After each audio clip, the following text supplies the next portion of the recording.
The stereotypes that Asian women face are at two extremes, right? One is the submissive, quiet, housewife type, and then on the other side is the seductress, dragon lady. It's customary when you start skating that you have a name. And I wanted something that was Asian, and I just wasn't thinking of anything. So my friend Suli actually named me, and she said, well, what about Me Shove You Long Time? And I was like, it's great, I love it, because it's an action. I was taking this stereotypical idea of what Asian women are and basically telling them to shove it. My name's Felice Trirogoff, also known as Me Shove You Long Time, and I play roller derby with the Texas Roller Girls.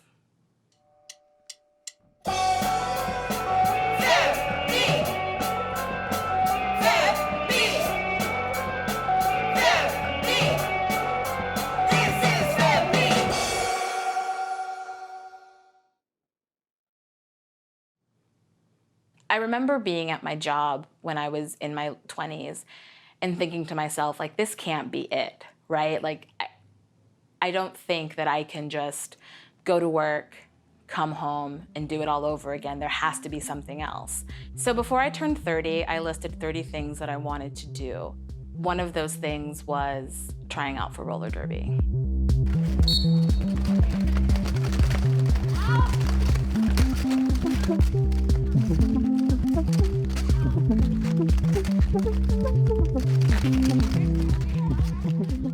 I tried out in the fall of 2009, and I went there not having skates and not really skating since high school. I was 29 at the time. So I rented brownies, which are rental skates, and I tried out, and I made a complete fool of myself. But I thought to myself, it didn't really matter because I would never see these women again in my life. But I did, and now I see them every day. I joined the rec league and I learned the rules, and I was skating up to 6 times a week, right? That's how they get you into the community, because for 6 to 8 months straight, you are living, breathing, roller skating, and you can't get enough.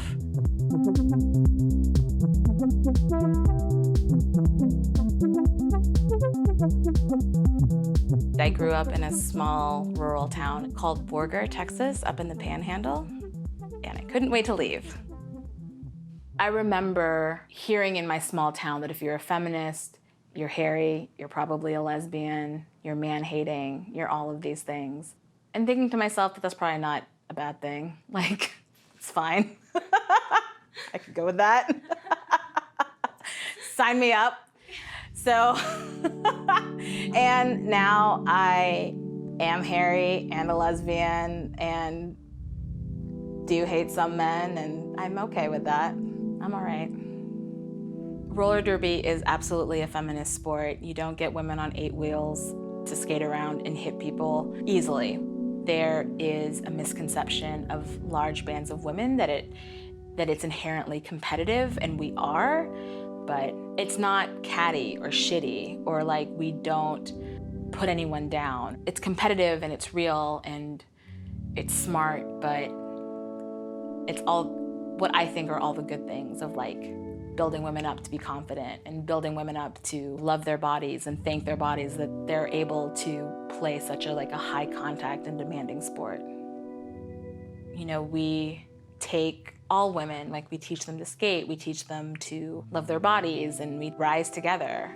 I think that there is a lot of pushback when women who aren't a conventional size are enjoying life. Like, how dare you be happy and fat at the same time? The always assumption is that all Asian women are skinny, and that's not the case. In my everyday life, and especially with roller derby, there is this pass, albeit small, that at least I'm active, which is an interesting feeling to have.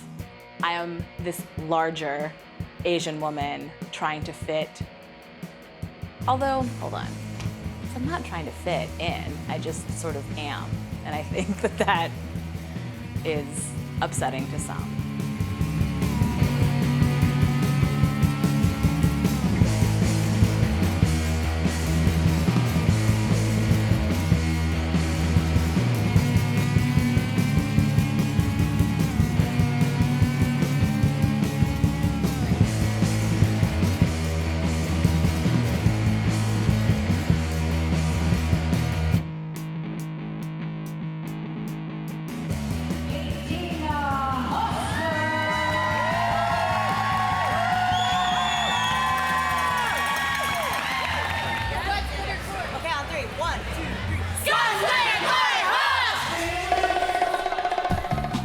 community of women is amazing. A lot of these leagues are self-functioning, and that's all thanks to the skaters who help run a league. It's not just here in Austin. I have teammates in Canada, in California, in New York, South Africa. You know, if I'm traveling somewhere and my plane gets stuck, I can say, great, who can take me? And it's amazing because they will. And the same thing here is that if anyone's coming through Austin and they need a place to stay, one of the first calls you make is to your local roller derby league to see who can help. It's a worldwide sisterhood. I love that. It really is a worldwide sisterhood.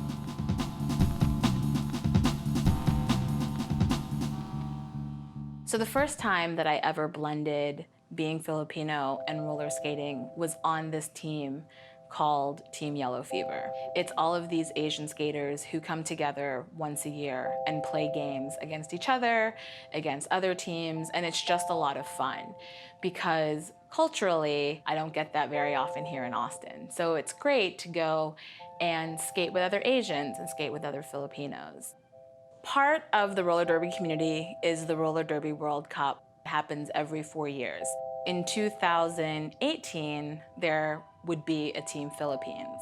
We had interested people start applying, and then we had a selection committee made up of people who would potentially coach and other people who were just interested in helping. Last year, we had a game against Team Korea. So it's Team Philippines against Team Korea. That was the start of Team Philippines. After that, we had to elect leadership, and I was elected captain of Team Philippines. So it's way too early in the morning, but we're here for Team Philippines off skates warm up. Here's everyone, we're all at the same height. It's really awesome. Second line, It's on video. Oh.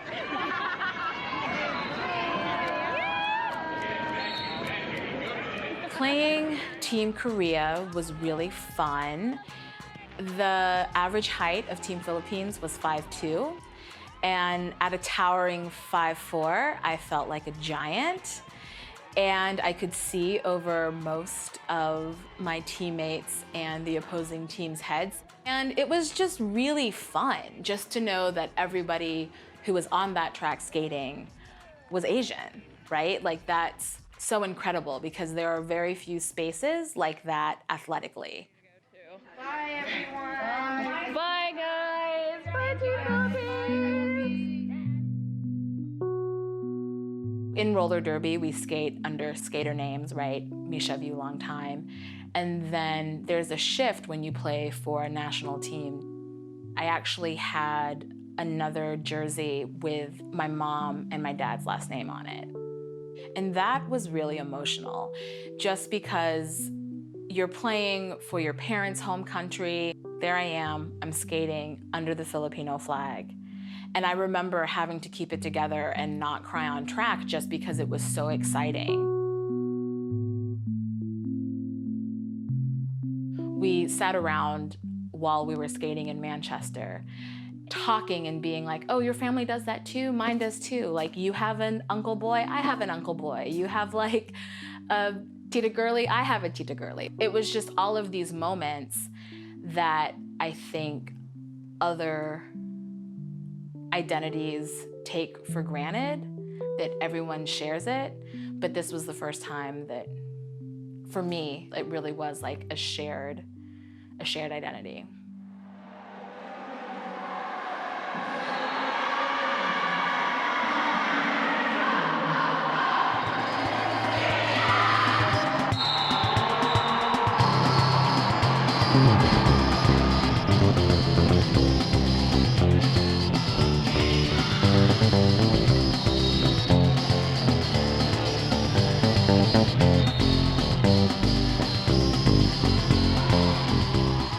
I think failure for any Asian, especially Filipino, is such a bad word, and it's something that we try so hard to avoid. And I tried out for the Texas Roller Girls 3 times, and after each time was just so terrible, and I felt so bad. And it was so much easier to quit, right? Like, it's easier to just not do it anymore because it's uncomfortable. And I think being in roller derby got me used to being uncomfortable, because that's where the change happens. When, you know, you live your life and everything's just comfortable, you start to get lazy.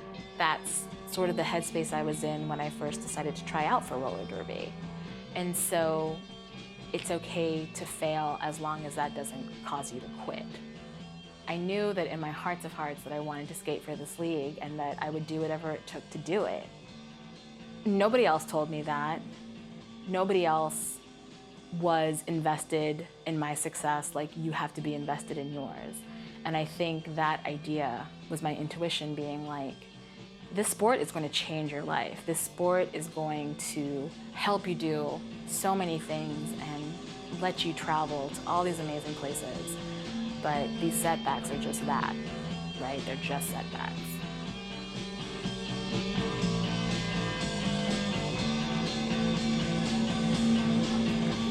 Oh my God, these smell so bad. I'm like, ugh, it's awful.